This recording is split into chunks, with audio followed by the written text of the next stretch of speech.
Baik, bismillahirrahmanirrahim. Assalamualaikum warahmatullahi wabarakatuh. Nama saya Indra Yuni Syaidarfa dengan NIM F1G1211022.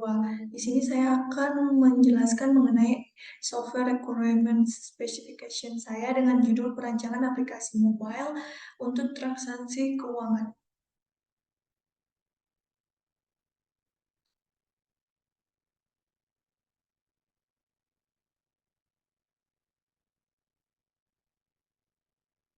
Jadi yang pertama itu terdapat pendahuluan, di mana di sini terdapat tujuan penulisan dokumen.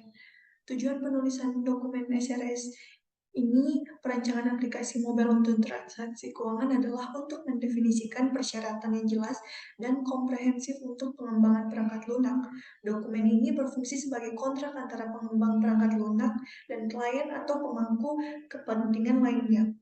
Beberapa tujuan kunci dari penulisan dokumen SRS ini adalah sebagai berikut. Yang pertama, klarifikasi persyaratan dokumen SRS membantu dalam memperjelas persyaratan perangkat lunak yang akan dikembangkan. Ini mencakup fungsionalitas yang diharapkan, kinerja yang diinginkan, dan batasan sistem yang diperlukan. Dengan memiliki persyaratan yang jelas, pengembang dapat memahami dengan jelas apa yang diharapkan dari perangkat lunak.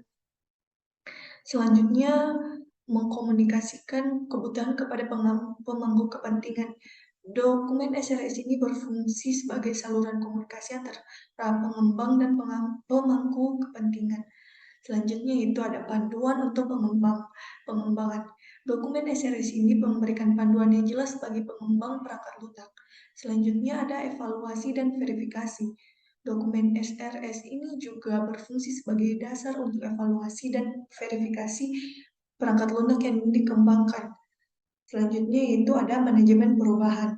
Dokumen SRS ini mencatat persyaratan yang telah disepakati yang dapat menjadi acuan selama siklus pengembangan. Selanjutnya kita melangkah ke audien yang dituju dan pembaca yang disarankan. Dalam dokumen SRS ini, perancangan aplikasi mobile untuk transaksi keuangan, ada beberapa audiens yang dituju dan pembaca yang disarankan. Yang pertama itu terdapat klien atau pemangku kepentingan. Klien atau pemangku kepentingan adalah kelompok utama yang harus membaca dokumen SRS ini. Mereka adalah pihak yang meminta pengembangan kepada perangkat lunak. Selanjutnya ada tim pengembang perangkat lunak. Tim pengembang perangkat lunak termasuk analis, perancang, programmer, dan insinyur pengujian adalah pembaca utama dokumen SRS ini. Yang ketiga yaitu tim pengujian.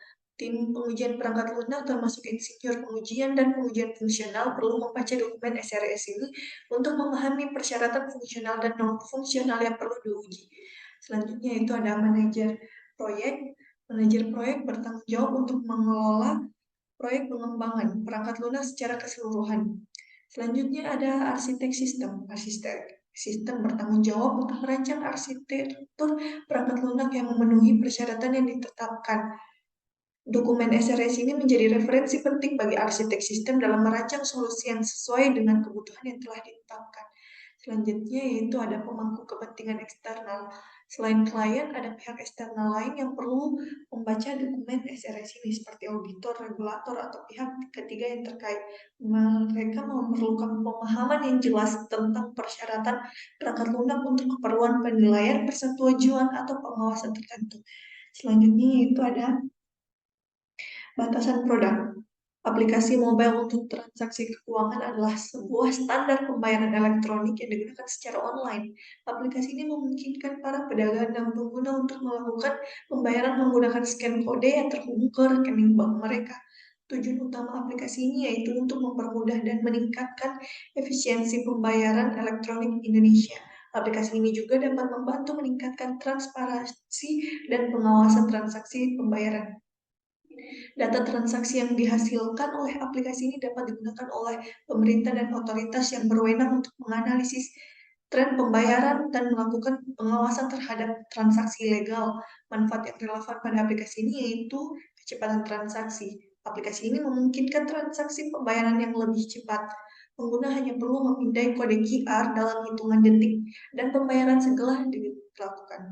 Hal ini mengurangi waktu antrian di kasir dan mempercepat proses check out di toko atau merchant. Selanjutnya ada definisi dan istilah aplikasi mobile untuk transaksi keuangan atau AMTK. Kita lanjut ke bab 2 yaitu deskripsi keseluruhan.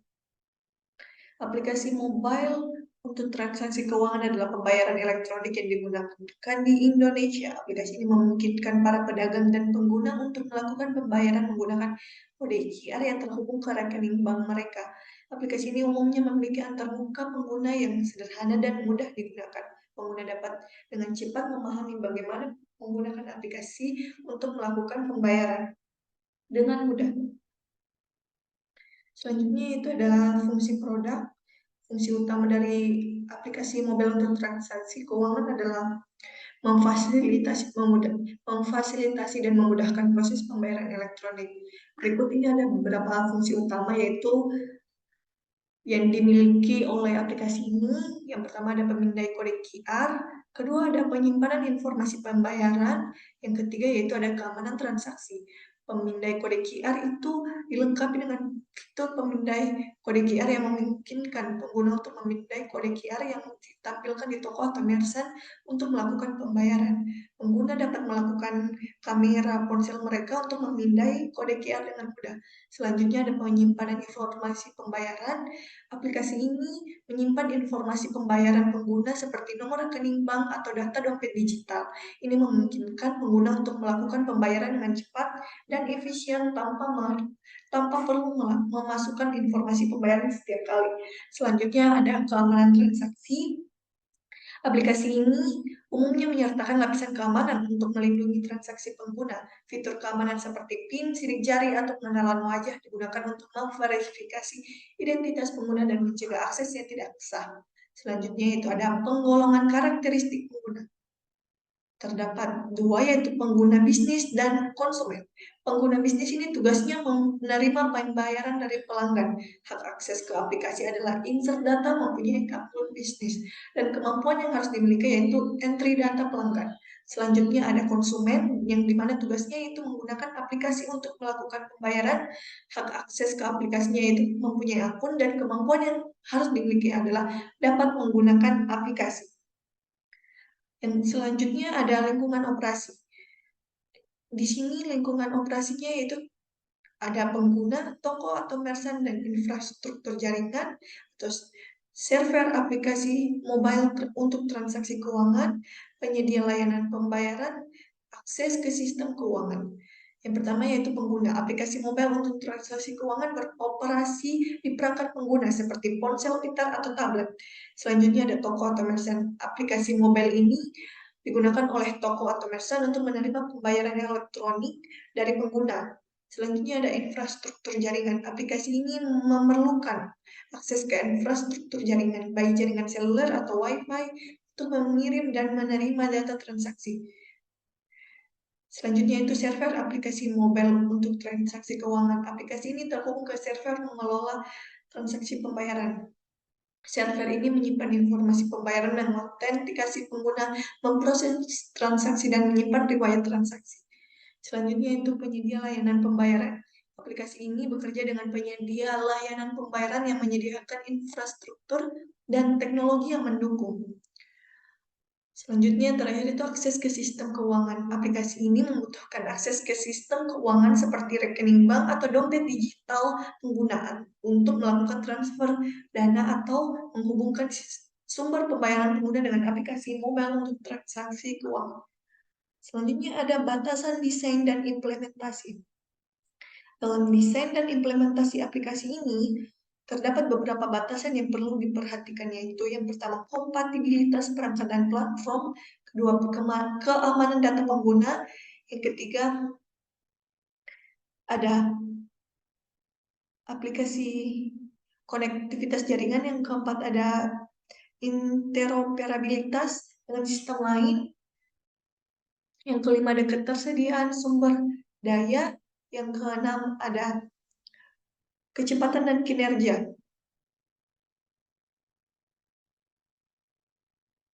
Kompatibilitas perangkat dan platform aplikasi ini harus dapat berjalan pada berbagai jenis perangkat seperti ponsel pintar atau tablet yang berjalan di berbagai platform seperti Android atau iOS. Kedua yaitu Keamanan data pengguna, aplikasi ini harus memperhatikan keamanan data pengguna. Ini termasuk melindungi informasi pembayaran pengguna seperti nomor rekening bank atau dompet digital serta mengamankan komunikasi antara aplikasi dan server. Selanjutnya, konektivitas jaringan. Aplikasi ini membutuhkan konektivitas jaringan yang stabil untuk mengirim dan menerima data transaksi. Interoperabilitas dengan sistem lain. Aplikasi ini mungkin perlu berinteraksi dengan sistem pembayaran lainnya seperti dompet digital atau gateway pembayaran. Ketersediaan sumber daya. Aplikasi ini memerlukan sumber daya seperti server, infrastruktur jaringan, dan tenaga teknis untuk menjalankan dan mendukung operasionalnya. Batasan dalam hal ketersediaan sumber daya ini harus diperhitungkan dalam desain dan implementasi aplikasi. Selanjutnya, kecepatan dan kinerja. Aplikasi mobile ini harus dirancang dengan implementasikan agar dapat memberikan keamanan pengalaman pengguna yang responsif dan cepat. Hal ini termasuk waktu yang dibutuhkan untuk memindai kode QR, proses verifikasi pembayaran, dan pengiriman notifikasi transaksi. Selanjutnya ada kebutuhan antarmuka eksternal, yang dimana terdapat user interface. Pada aplikasi ini, user interface-nya itu yang pertama terdapat tampilan kode QR. UI pada aplikasi mobile ini menampilkan kode QR yang dapat dipindai oleh pengguna. Selanjutnya ada tombol pindai, terdapat tombol atau ikon untuk memulai proses pemindaian kode QR. Pengguna dapat menggunakan tombol ini untuk mengaktifkan kamera, ponsel, dan memindai kode QR yang ditampilkan di toko atau merchant. Yang ketiga ada informasi pembayaran. UI pada aplikasi ini menampilkan informasi pembayaran yang diperlukan oleh pengguna. Ini dapat mencakup jumlah pembayaran, deskripsi transaksi, atau rincian belanja jika terkait dengan pembayaran di toko fisik. Selanjutnya ada metode pembayaran. Aplikasi ini mendukung berbagai metode pembayaran seperti menggunakan saldo dompet digital atau kartu kredit yang terhubung. Selanjutnya ada riwayat transaksi. Aplikasi ini memiliki fitur riwayat transaksi yang menampilkan daftar transaksi sebelumnya yang dilakukan oleh pengguna. Selanjutnya ada konfirmasi pembayaran. Setelah pemindaian kode QR dan memasukkan informasi pembayaran, UI pada aplikasi ini menampilkan halaman konfirmasi pembayaran. Pengguna akan diminta untuk memeriksa dan mengkonfirmasi rincian pembayaran sebelum melanjutkan. Selanjutnya, notifikasi dan pemberitahuan. Pada aplikasi ini dapat menampilkan notifikasi atau pemberitahuan kepada pengguna, seperti konfirmasi pembayaran sukses, status transaksi tertunda, atau promosi terkait pembayaran elektronik. Dan yang terakhir, pengaturan akun. Aplikasi ini memiliki opsi pengaturan akun yang memungkinkan pengguna untuk mengelola preferensi menghubungkan atau menghapus metode pembayaran, atau mengubah pengaturan keamanan. UI akan menyediakan tampilan yang memungkinkan pengguna untuk mengakses dan mengatur preferensi akun mereka. Selanjutnya yaitu hardware interface.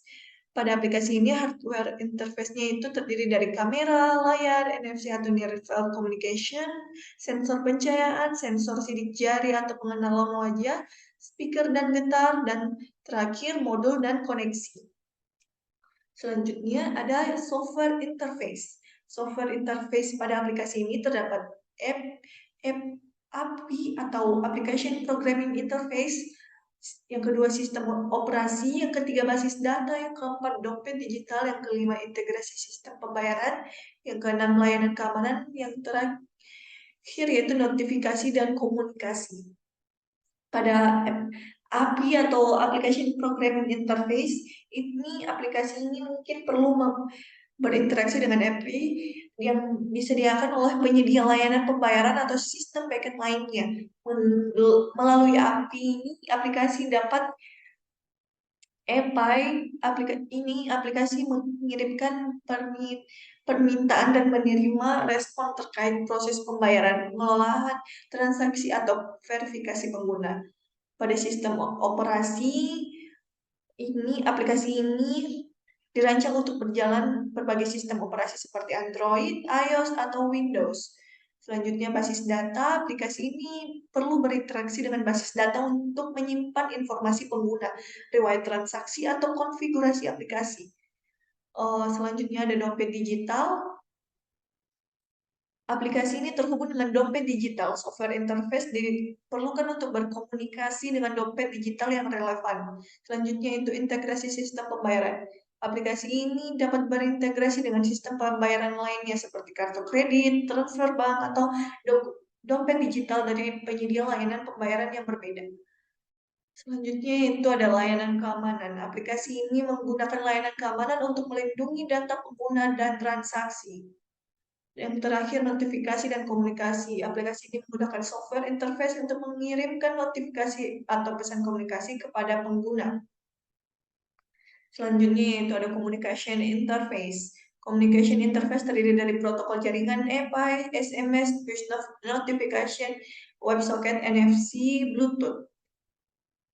Pada protokol jaringan, aplikasi ini menggunakan protokol jaringan seperti HTTP, HTTPS untuk berkomunikasi dengan server atau API yang diperlukan dalam proses pembayaran.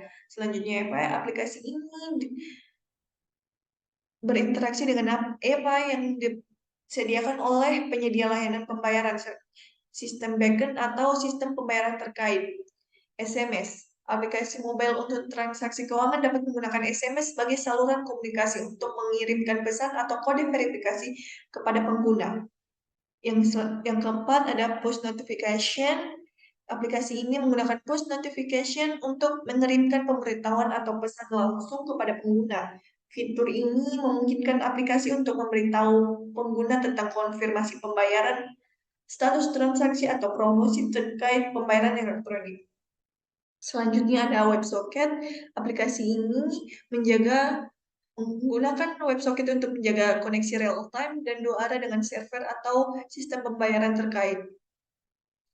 Selanjutnya ada NFC atau aplikasi ini dapat menggunakan NFC sebagai communication interface untuk berkomunikasi dengan perangkat lain yang mendukung NFC seperti terminal pembayaran atau perangkat lain yang terintegrasi dengan aplikasi mobile untuk transaksi keuangan.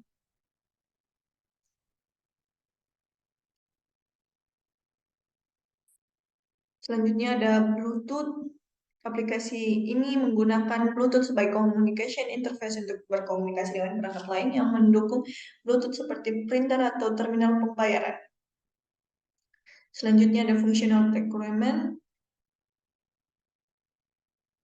Yang pertama terdapat pemindai kode QR, input jumlah pembayaran, pilihan metode pembayaran, keamanan transaksi, dan kompatibilitas dengan merchant.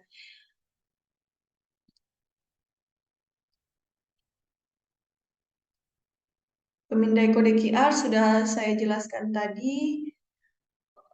Mungkin ini sudah saya jelaskan tadi di atas. Selanjutnya kita melangkah ke use case diagramnya. Di sini terdapat use case-nya.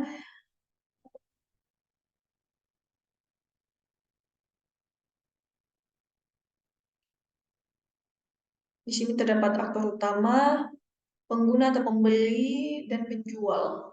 Deskripsinya, pengguna menggunakan aplikasi mobile untuk transaksi keuangan untuk membayar belanjaan di toko atau tempat usaha yang menerima pembayaran melalui aplikasi ini. Selanjutnya, langkah-langkahnya pengguna membuka aplikasi mobile untuk transaksi keuangan dan masuk ke akunnya. Yang kedua, pengguna memilih opsi pembayaran belanja.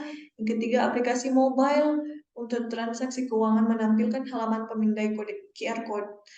Yang selanjutnya, pengguna memindai QR code yang disediakan oleh penjual menggunakan kamera ponsel. Berikutnya, aplikasi mobile untuk transaksi keuangan membaca informasi transaksi dari QR code. Berikutnya, pengguna mengonfirmasi rincian transaksi dan jumlah pembayaran. Berikutnya, aplikasi mobile untuk transaksi keuangan mengirim permintaan pembayaran ke sistem backend. Selanjutnya, sistem backend memvalidasi dan memproses pembayaran. Selanjutnya, aplikasi mobile untuk transaksi keuangan menampilkan konfirmasi pembayaran kepada pengguna. Yang terakhir, transaksi selesai dan pembayaran tercatat. Berikutnya ini ada transfer uang.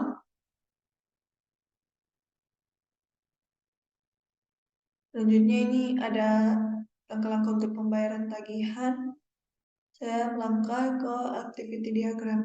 Di sini bisa dilihat activity diagram pada aplikasi ini. Yang pertama itu terdapat aktor membuka aplikasi. Selanjutnya sistem menampilkan halaman login. Langkah selanjutnya memasukkan email dan password. Apabila valid, menekan tombol login. Apabila tidak valid, validasi email dan password.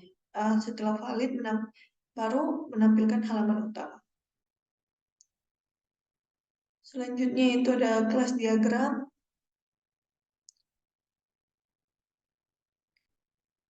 Ini kelas diagram pada aplikasi ini. Selanjutnya ada sequence diagram. Sequence diagram pada aplikasi ini.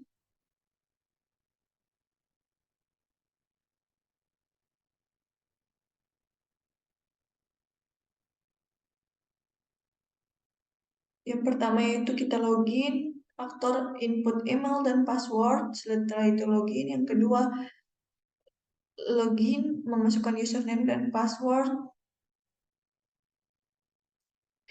Mungkin bisa dilihat pada gambar. Selanjutnya yaitu yang kelima, terdapat non-functional requirements, terdapat security, performance, availability, usability, compatibility, scalability, legality, dan compliance, documentation, and training. Pada security ini kebutuhannya aplikasi harus melindungi data pengguna termasuk informasi pembayaran dan data pribadi dengan menggunakan enkripsi yang aman. Pada performance, aplikasi harus memberikan respon yang cepat terhadap permintaan pengguna seperti pembayaran atau transfer uang. Pada availability, aplikasi harus tersedia dan dapat diakses oleh pengguna dalam jangka waktu yang tinggi. Selanjutnya pada usability, aplikasi harus dirancang dengan antarmuka yang intuitif dan mudah digunakan oleh pengguna. Selanjutnya ada compatibility, aplikasi harus dikompatibel dengan berbagai platform dan sistem operasi yang digunakan seperti iOS, Android, dan Windows. Selanjutnya ada scalability, aplikasi harus mampu untuk ditingkatkan kapasitasnya dengan mudah sesuai dengan pertumbuhan pengguna dan transaksi. Selanjutnya ada legality and compliance, aplikasi harus mematuhi peraturan dan hukum yang berlaku terkait dengan transaksi pembayaran dan privasi data pengguna. Selanjutnya ada documentation and training, aplikasi harus disertai dengan dokumentasi yang jelas dan komprehensif termasuk petunjuk instalasi, panduan pengguna, dan dokumentasi teknis. Mungkin saja itu penjelasan SRS aplikasi mobile untuk transaksi keuangan. Saya Indrayuni Syaidarpa. Tutup dengan wassalamualaikum warahmatullahi wabarakatuh.